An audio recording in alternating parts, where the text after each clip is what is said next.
हो गया। चलो आज का टॉपिक जो पढ़ेंगे वो क्या पढ़ेंगे हम, डीपीएसपी। डीपीएसपी की फुल फॉर्म किस किस को पता है? डीपीएसपी की फुल फॉर्म किस किस को पता है भाई? पता है क्या है? Directive principles of state policy. Very good, बहुत बढ़िया। हाँ भाई नमन, फुल फॉर्म लिख लेंगे, directive principle of state policy. ठीक है।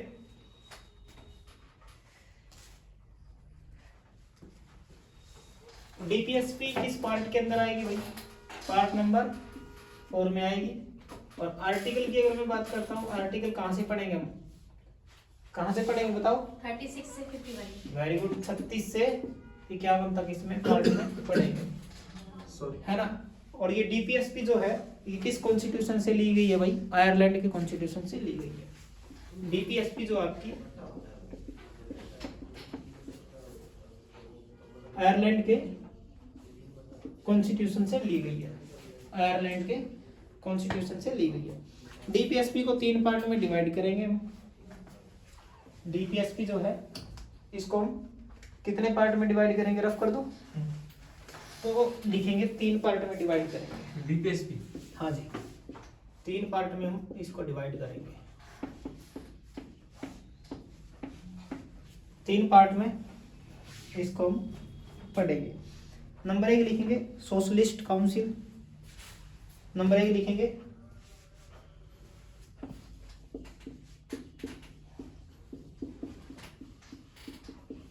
Socialist council.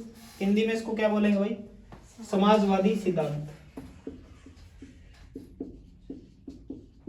समाजवादी। नंबर 2 लिखेंगे भाई लिबरल प्रिंसिपल, लिबरल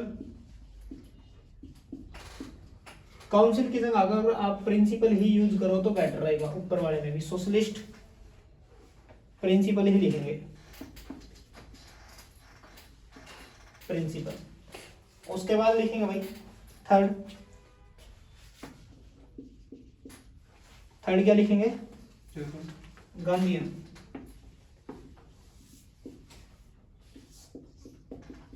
प्रिंसिपल। तो ये लिख लेंगे भाई, 3 प्रकार के होंगे। लिबरल का मतलब क्या होता है? उदारवादी। कैसा? उदारवादी, लिबरल का मतलब उदारवादी। और गांधी का मतलब क्या होगा भाई? गांधीवादी, गांधीवादी। ठीक है जी। तो इन 3 पार्ट में हम क्या पढ़ेंगे? डीपीएसपी को पढ़ेंगे। सोशलिस्ट प्रिंसिपल जो है इसकी डेफिनेशन क्या होगी? आरती पता है? नहीं पता?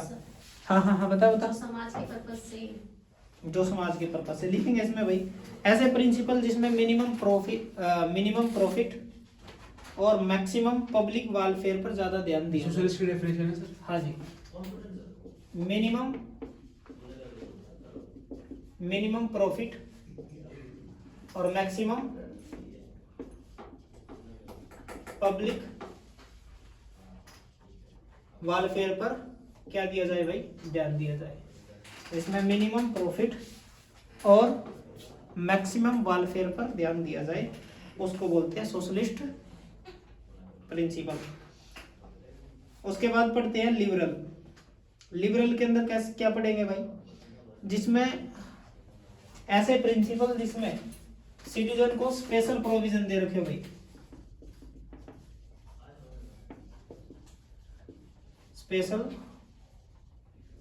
प्रोविजन दे रखे हो, इसमें इन विच स्पेशल प्रोविजन दे रखे हो सिटीजन्स को। ऐसे प्रिंसिपल जिसमें नागरिकों को कुछ विशेष प्रावधान, अधिकार और छूट दी जाती है।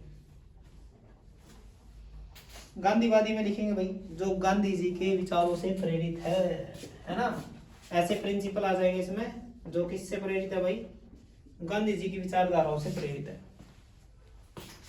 हो जाएंगे? वेरी गुड, बहुत बढ़िया। अब इनके आर्टिकल और बता देता हूं मैं, किस में कौन कौन से हम आर्टिकल पढ़ेंगे। इसको मैं इधर से रफ कर दूं। सबसे पहले हम लिखेंगे सोशलिस्ट प्रिंसिपल के अंदर आर्टिकल नंबर 38, 39, 39, उसके बाद लिखेंगे 42 43, 42 43, ये किस में आ जाएंगे? सोशलिस्ट। सोशलिस्ट प्रिंसिपल के अंदर आ जाएंगे। उसके बाद लिखेंगे उदारवादी में, यानी कि लिबरल प्रिंसिपल में। इसमें आ जाएंगे भाई आर्टिकल लिबरल 44, हाँ 45, 49, 50 और 51। लिबरल प्रिंसिपल में कौन कौन से आर्टिकल आ जाएंगे?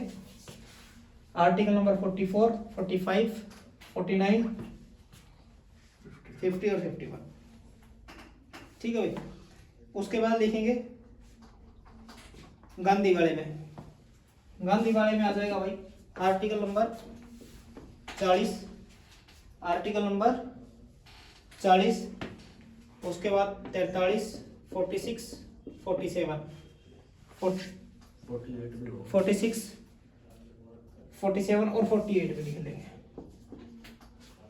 और 48। ये सारे के सारे इसके अंदर क्या आ जाएंगे भाई? आर्टिकल आ जाएंगे। देखो अब इसमें थोड़ा सा देख के चलो, मैंने क्या बताया था डीपीएसपी के अंदर आर्टिकल कहाँ से कहाँ? आर्टिकल 36 से लेकर के 51 तक पढ़ेंगे। इनमें देखो मैंने ऐसा कौन सा आर्टिकल है जो नहीं लिखा, या ऐसा कौन सा आर्टिकल है जो दो बार रिपीट हुआ? 41 नहीं लिखा। देखो 43 इधर भी आ गया 37 नहीं लिखा और 43 इधर भी आ गया, दो बार रिपीट हो गया। अब बात करते हैं कौन कौन से नहीं आए। आर्टिकल नंबर इधर लिख देता हूं मैं, 36 नहीं बोला मैंने किसी में भी, लेकिन 37 है, कहाँ पे है? 37 भी नहीं है। उसके बाद 41 भी नहीं है ना? तो ये ऐसे आर्टिकल है, ये किसी भी प्रिंसिपल से मैच नहीं खाते, ये भी पॉइंट लिख लेंगे। आर्टिकल नंबर 36, 37 और 41 ऐसे आर्टिकल है किसी भी प्रिंसिपल में नहीं मिलते भाई, ना सोशलिस्ट में, ना लिबरल में और ना गांधी में।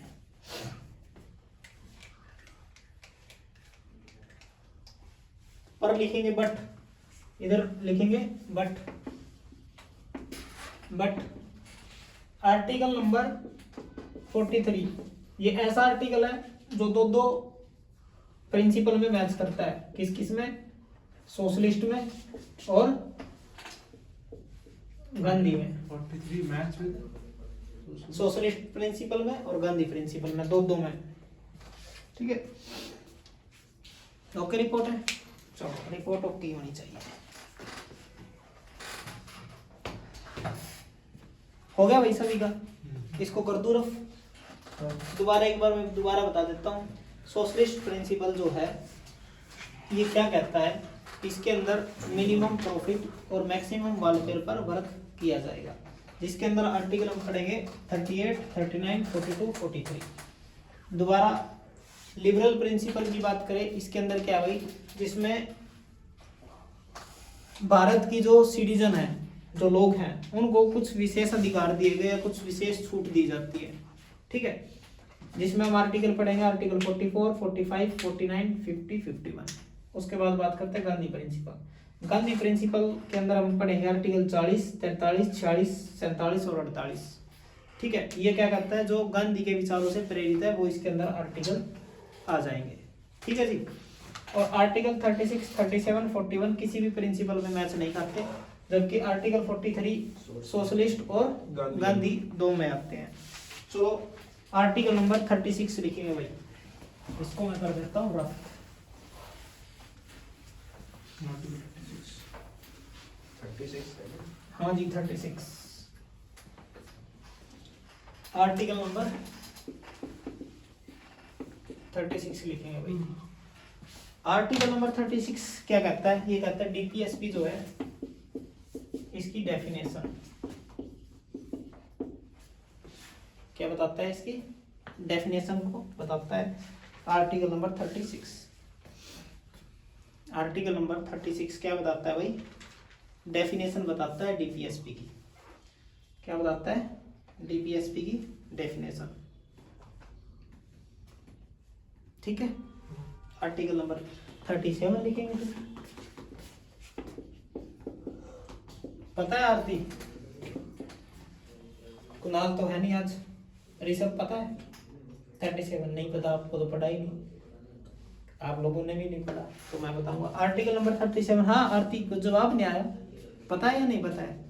सर माइंड से स्लिप हो गया। माइंड से स्लिप हो गया तो भाई कोई बात नहीं, स्लिप हो गया तो देखेंगे। आर्टिकल 37 क्या कहता है?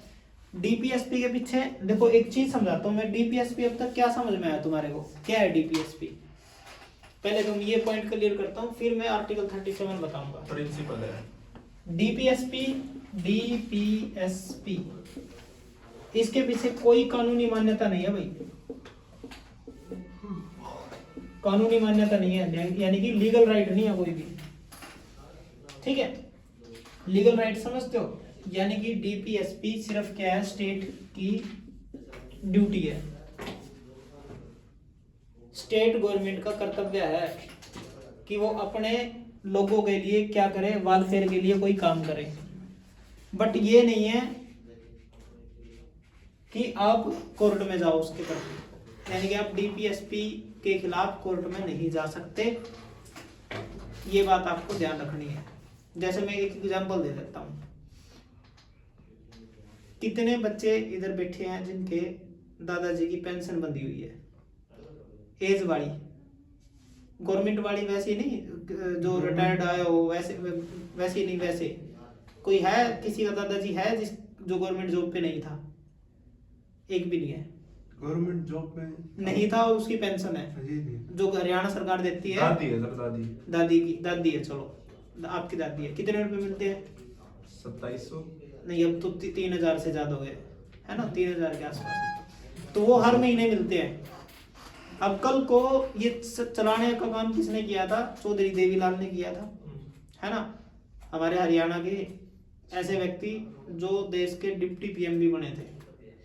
उसने हरियाणा के अंदर पेंशन व्यवस्था शुरू करी थी और आज वो 3000 के आसपास है, ठीक है? लो बेटे, कोई बात नहीं, चल रहा है, ठीक है?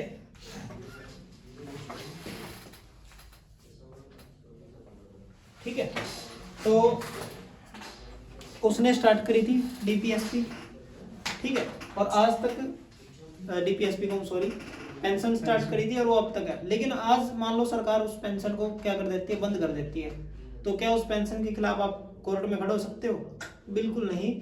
जैसे कि बेरोजगारी भत्ता, विधवा पेंशन, ठीक है, ये जो सारी की सारी चीजें मिलती है, ये मान के चलो डीपीएसपी के अंडर में ही काम करती है। जो आपकी योजनाएं आती है, पॉलिसीज आती है, सरकार लेकर के आती है पॉलिसीज, ठीक है, वो कौन लेकर के आती है? किसके वेलफेयर के लेके आती है? पब्लिक वेलफेयर के लिए लेके आती है। तो इसके पीछे कानूनी मान्यता नहीं है, कभी सोचो, ठीक है? बट एक बात भी ध्यान रखनी, डॉक्टर बी आर अम्बेडकर ने कहा था कि किसी सरकार को अगर दोबारा सत्ता में आना है तो उसको काम किसके तहत करना पड़ेगा? डीपीएसपी के तहत करना पड़ेगा। और इसी वजह से आज सारी सरकारें डीपीएसपी के तहत काम करती हैं और बड़ी बड़ी योजना लेकर के आती है कि कोई पेंशन योजना लेके आ गया, कोई आवास योजना लेके आ गया, कोई पानी बंदोबस्त से लेकर के योजना लेके आ गया, कोई किसान क्रेडिट योजना लेकर के आ गया, किसानों की योजना, तो डीपीएसपी के तहत वर्क करते हैं। लेकिन इसके पीछे कानूनी मान्यता नहीं है और आर्टिकल 37 यही कहता है कि इसके पीछे कानूनी मान्यता नहीं है, लेकिन फिर भी देश को चलाने के लिए इम्पोर्टेंट माना गया है। क्या कहता है आर्टिकल 37?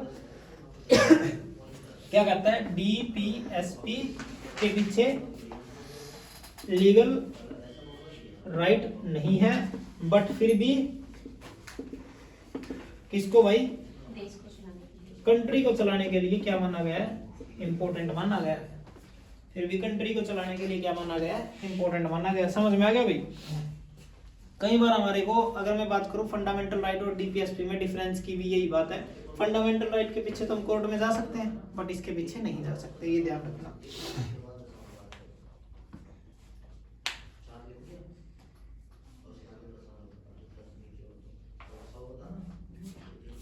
फिर भी इसको क्या माना गया? इसको इम्पोर्टेंट, देश को चलाना।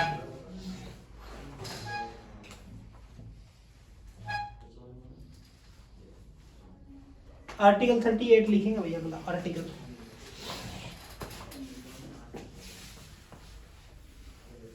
नंबर 38।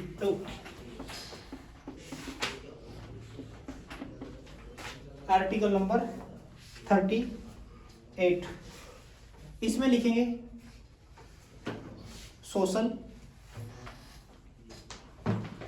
इकोनॉमिक और पॉलिटिकल।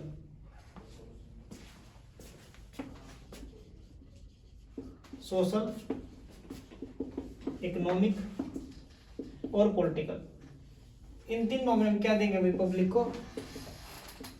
जस्टिस देने की बात करता है आर्टिकल नंबर 38। आर्टिकल नंबर 38 क्या कहता है? इनमें हम क्या देंगे भाई? जस्टिस देंगे सभी को।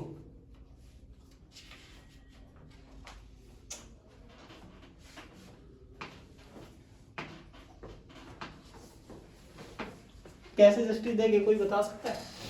सोशल कैसे जस्टिस मिलेगा आपको? इकोनॉमिकली कैसे जस्टिस मिलेगा आपको? पॉलिटिकली कैसे जस्टिस मिलेगा? देखो पॉलिटिकली तो बड़ा आसान है। आप मेरे को बताओ, आपकी 18 की एज होते ही आपको क्या राइट मिल जाते हैं? वोट देने का अधिकार, ठीक है, वोट देने का राइट मिल जाता है। और तो और आपकी 21 की एज में आप सरपंच की इलेक्शन लड़ सकते हो, 25 की एज में आप एमएलए के इलेक्शन लड़ सकते हो, एमपी के इलेक्शन लड़ सकते हो या नहीं लड़ सकते? बिल्कुल, ये मिल गई पॉलिटिकल। अब मैं इकोनॉमी की बात करूं, कोई गरीब आदमी है उसकी इकोनॉमी कैसे ठीक की जाए? आवास योजना के तहत घर बनवा दिया जाए, बीपीएल योजना के तहत राशन दे दिया जाए, ठीक है। तो ये सारी की सारी चीजें हो गई। ये इकोनॉमी इसको क्या करेगा? डेवलप करेगा। बिल्कुल होता है, लेकिन ठीक है ना? समझ में आ गई? अब जब दो चीज उसको अच्छी मिल जाएगी तो तीसरी अपने आप नहीं हो जाएगी, समाज में अपने आप नहीं रुतबा आगे आ जाएगा, ठीक है। इसीलिए जैसे कि बुढ़ापा पेंशन दिया जाता है ना? तो ये सारे के सारे जस्टिस हम कैसे देते हैं? सोशल, इकोनॉमिक और पॉलिटिकल जस्टिस डीपीएसपी के तहत हम देंगे। समझ में आ गई भाई बात? अब जैसे तुम पढ़ने लग रहे हो और बेरोजगार हो, तो तुम्हारे लिए भी एक योजना है जिसको हम बेरोजगारी भत्ता योजना बोलते हैं। हरियाणा के अंदर उसको शायद सक्षम योजना के तहत जाना जाता है, ठीक है। उसके अंदर आपको पैसे दिए जाते हैं, शायद 1500 रुपये स्टार्टिंग होती है देना। 3 महीने के लिए आपको काम दिया जाएगा, 3 मंथ के लिए आपको काम दिया जाएगा उसमें, ठीक है। और जब 3 मंथ के लिए आप काम करोगे, 3 मंथ में आपको शायद 100 घंटे काम करना है, ठीक है। 100 घंटे? हाँ, और हर महीने उस 3 महीने में जब काम करोगे तो आपको 9500 रुपये मिलेंगे, ठीक है, उन 3 महीने। और जब आपसे काम बंद हो जाएगा फिर से 1500 रुपये देने स्टार्ट कर देंगे आपसे, ठीक है।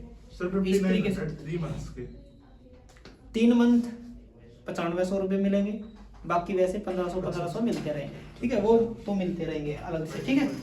तो ये हो गया भाई आर्टिकल। आर्टिकल नंबर अगला लिखेंगे 39। आर्टिकल नंबर 39 लिखो भाई। आर्टिकल नंबर 39 इसमें लिखेंगे भाई, India is a welfare state. India को क्या घोषित किया है? एक वेलफेयर स्टेट घोषित किया आर्टिकल नंबर 39 के तहत। India is a welfare state घोषित किया गया भाई, है ना। भारत जो है कल्याणकारी क्या है? राज्य। भारत एक कल्याणकारी राज्य घोषित किया गया है। आर्टिकल नंबर 39 ए लिखेंगे भाई। आर्टिकल नंबर 39 ए, देखो भाई यहाँ पे मैं लिख रहा हूँ आर्टिकल नंबर 39 ए, आर्टिकल नंबर 39 बी और आर्टिकल नंबर 39 सी। इन तीनों को एक ही कॉन्स्टिट्यूशनल अमेंडमेंट के तहत जोड़ा गया। मैं इसको ऊपर वाले को रफ कर दूं 38 को, ये कर देता हूँ मैं रफ, ठीक है। इस इन तीनों को एक ही अमेंडमेंट, किस अमेंडमेंट के तहत? 42 कॉन्स्टिट्यूशनल अमेंडमेंट एक्ट 1976 के तहत इनको जोड़ा गया था। और उस समय देश की प्रधानमंत्री कौन थी भाई? इंदिरा गांधी जी उस समय देश की प्रधानमंत्री थी।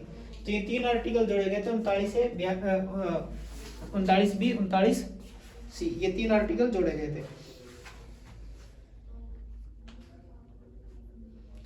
इसमें सेम वर्क सेम सैलरी,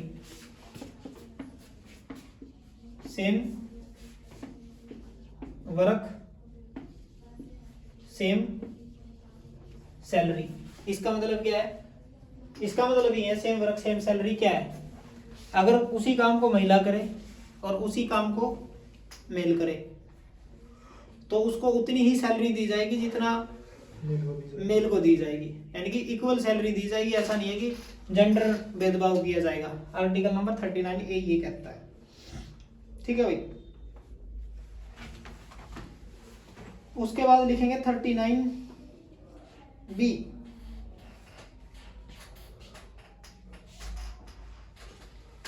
जो हमारा पब्लिक का धन है उस पर कंट्रोल ऑफ मनी भी लिख सकते हैं। अगर मैं मनी पर कंट्रोल की बात करूं, कैसे भारत सरकार हमारे धन पर इस तरीके से स्वामित्व चलाएगी ताकि पब्लिक का वेलफेयर हो सके। हिंदी में अगर मैं इसको और अच्छे से बोल के बताऊं तो ये कहता है सार्वजनिक धन का स्वामी और नियंत्रण इस प्रकार किया जाएगा ताकि पब्लिक का क्या हो सके, वेलफेयर हो सके, है ना। पैसा तो हमारा ही होता है, हम टैक्स के रूप में पे करते हैं, वो पैसा सरकार के पास इकट्ठा होता है और उस पैसे को कंट्रोल कौन करती है, सरकार करती है। और वो इस तरीके से कंट्रोल करती है ताकि पब्लिक का क्या हो सके, वेलफेयर हो सके। समझ में आ गया सभी को? हाँ जी ऋषभ, समझ में आ गया? नहीं आया? आप ये बताओ, टैक्स देते हो सरकार को? देते हो। वो पैसा किसके पास इकट्ठा हुआ? गवर्नमेंट के पास इकट्ठा हुआ। अब ये बताओ, क्या तुम्हारे घर में कोई गवर्नमेंट जॉब पे भी है? सैलरी कौन देती है? गवर्नमेंट देती है। अगर सरकारी जॉब पे है तो कोई, तो वो पैसा कहाँ से आया? वो हमारे टैक्स से ही आया। जो हमने पैसा दिया उसी से तो देंगे वो पैसे। ठीक है, तो वो क्या हो गया, पब्लिक वेलफेयर के लिए काम करे ना। जैसे कि मैंने अभी बताया, विधवा पेंशन दी जाती है, बुढ़ापा पेंशन दी जाती है, वो किसके पैसे को दी जाती है? सरकार अपनी जेब से थोड़ी ना देती है। हमने जो दिया, एग्रीकल्चर से जो पैसा गया, इंडस्ट्रियल एरिया से जो पैसा गया, पब्लिक टैक्स से जो पैसा गया, वही तो इकट्ठा होता है सरकार के पास। बस उसको इकट्ठा करती है, उस पर कंट्रोल करती है और वो पब्लिक वेलफेयर के लिए फिर क्या है, उसको यूज करती है।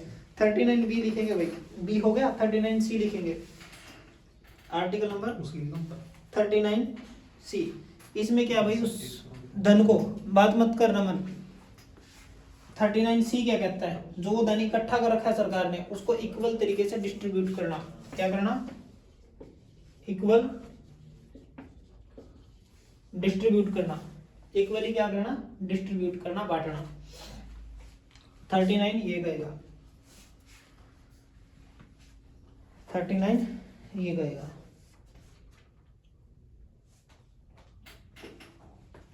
ठीक है,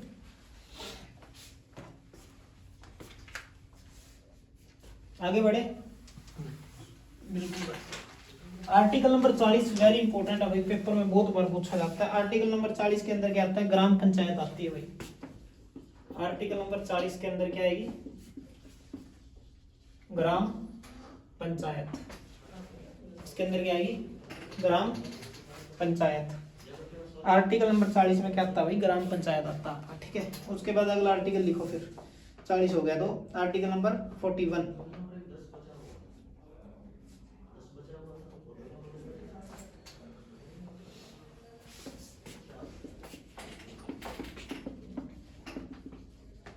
right to work, right to work, काम पाने का अधिकार, right to education, right to education, right to education. ठीक है, और भाई पब्लिक वेलफेयर के लिए हेल्प, पब्लिक हेल्प, ये सारे के सारे किसके अंदर आते हैं? आर्टिकल 41 में आते हैं। यानी कि आप सरकार से क्या मांग सकते हो? काम भी मांग सकते हो। आप क्या मांग सकते हो? एजुकेशन भी मांग सकते हो, और पब्लिक वेलफेयर के लिए तो काम करेगी। पर इनको ध्यान रखना है, ये बात आपको याद रखनी। देखो अभी तो right to education fundamental right कर दिया आपका, एक्ट आया था 2009 के अंदर, आगे भी बताऊंगा मैं इसको। ठीक है, बट अगर आप वर्क की बात करो, वर्क दे या ना दे सरकार के ऊपर डिपेंड है। ऐसा नहीं है कि आप यहाँ पे केस कर दोगे कि मेरे को काम नहीं दे रहे, ऐसा नहीं है। डीपीएस में मैंने साफ साफ कहा है कि लीगल राइट नहीं है, पर देश को चलाने के लिए इंपॉर्टेंट है। ठीक है, उसके बाद अगला आर्टिकल लिखेंगे भाई 41 के बाद 42, very very very important article है भाई 42। वेरी इंपॉर्टेंट आर्टिकल है।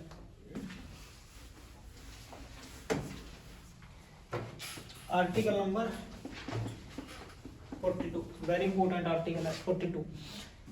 इसके अंदर भाई मैटरनिटी रिलीफ कौन कौन जानता है? जानता है? वेरी इंपॉर्टेंट है, ये लिखेंगे भाई। हम किसी को काम अगर देंगे तो ऐसा काम देंगे जैसे कि वो कर सके, सबसे पहला पॉइंट इसके अंदर, ठीक है। और भाई इसी के अंदर आ जाएगी मैटरनिटी रिलीफ।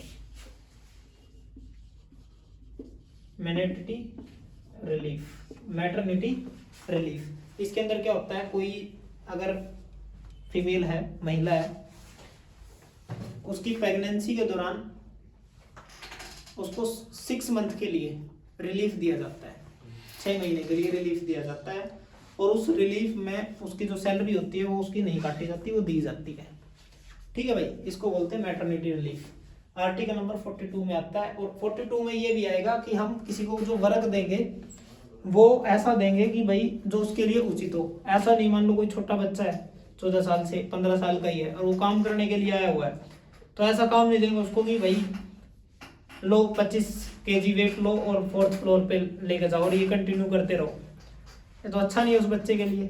या फिर कोई फीमेल है जो प्रेगनेंसी के दौरान का समय है, उसको भी हम ऐसा काम नहीं देंगे, है ना, क्योंकि दिक्कत हो सकती है कुछ भी, तो ऐसा वर्क भी देंगे। आर्टिकल नंबर 42 कहता है, इंपॉर्टेंट है, ये आपने याद रखना भाई। सर ये मैटरनिटी रिलीफ है, ये प्राइवेट ऑर्गेनाइजेशन में भी होता है? बिल्कुल होता है भाई, प्राइवेट ऑर्गेनाइजेशन में भी, बट ऐसी ऑर्गेनाइजेशन जो मतलब एमएनसी हो, जैसे फॉर एग्जांपल एकेडमी, हमारी एकेडमी बात कर रहा हूँ, तो इधर तो क्या ही देंगे, है ना।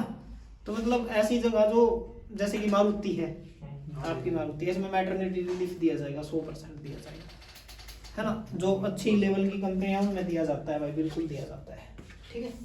ये सर कंपलसरी नहीं है, मतलब कंपलसरी है भाई, कंपलसरी है, इतनी बड़ी organization। देते हैं जितनी बड़ी, पूछ रहा हूँ मैं। जितनी, अब छोटे का तो पता ही नहीं है ना किसी को, है ना, तो वो वाली चीज हो जाती है। अगला आर्टिकल लिखेंगे भाई, अगला आर्टिकल आ जाएगा 43, है ना। और 43 मैंने अभी बताया था थोड़ी देर पहले, ये भाई 2 प्रिंसिपल में मैथ का था, किस में सोशलिस्ट और गांधीयन के अंदर आता है। सोशलिस्ट प्रिंसिपल में भी आर्टिकल 43 आता है और किस में भी आता है, गांधीयन में। ऐसा क्यों? क्योंकि देखो इसके अंदर जो मैं अभी बताऊंगा आपको, वो सोशल में कैसे, जिसमें सोशल समाज का हित होगा, गांधीयन यानी कि गांधी के विचार भी पाएंगे उसमें। तो कैसे? आर्टिकल 43 क्या कहता है वो लिखेंगे, जो मजदूर लोग होते हैं ना, उनको इलेक्ट क्या दी जाएगी, मजदूरी दी जाएगी भाई। क्या दी जाएगी? मजदूरी। देखो मैं समझाता हूँ, कोई लेबर आपके घर पे आई, उसने काम किया 500 रुपए के हिसाब से, तो जो उसकी मजदूरी है वो आपको उसी समय देनी पड़ेगी काम करवा के। ऐसा नहीं है कि आप 15 दिन का नाम दे दोगे कि 15 दिन बाद मैं आपकी मजदूरी दूंगा, लेबर दूंगा। तो इसके अंदर आपकी क्या आएगी, 43 के अंदर लेबर आएगी, मजदूरी आएगी, ये लिख लेना भाई। और साथ के साथ इसके अंदर कॉटेज इंडस्ट्रियल भी आएगा। क्या आएगा? Cottage industrial. कॉटेज इंडस्ट्रियल का मतलब समझते हो? इंडस्ट्रियल 3 टाइप के होते हैं, अगर मेनली मैं बात करूं। एक होता है भाई कॉटेज, एक होता है स्मॉल, एक होता है हैवी, ठीक है। कॉटेज स्मॉल से भी छोटा, है ना। मैंने क्या क्या बताया, 3 होते हैं, एक कॉटेज इंडस्ट्रियल होता है, एक स्मॉल इंडस्ट्रियल होता है, एक हैवी इंडस्ट्रियल होता है। हैवी इंडस्ट्रियल में जैसे कि ये बड़ी बड़ी हिंदुस्तान पेट्रोलियम गैस, ये आ जाएगी इसमें हैवी में, ठीक है। स्मॉल में छोटी मोटी जो है, देखो कुछ ऐसी है जो इंटरनेशनल लेवल की है, कुछ इंडिया लेवल की, कुछ स्टेट लेवल की है। और कॉटेज तो बिल्कुल छोटी होती है, कुटीर उद्योग। हाँ बिल्कुल, हाँ, जिनको हिंदी में कुटीर उद्योग बोलते हैं। वेरी गुड, ठीक है। तो ये 3 टाइप के होते हैं। इसके अंदर ये ध्यान रखना, कॉटेज इंडस्ट्रियल आएगा और साथ के साथ जो मजदूर की इलेक्ट मजदूरी है वो देनी पड़ेगी। आज के लिए मैं इतना ही पढ़ाऊंगा, उसके बाद कल पढ़ेंगे, ठीक है भाई। बुक लगाना। पता नहीं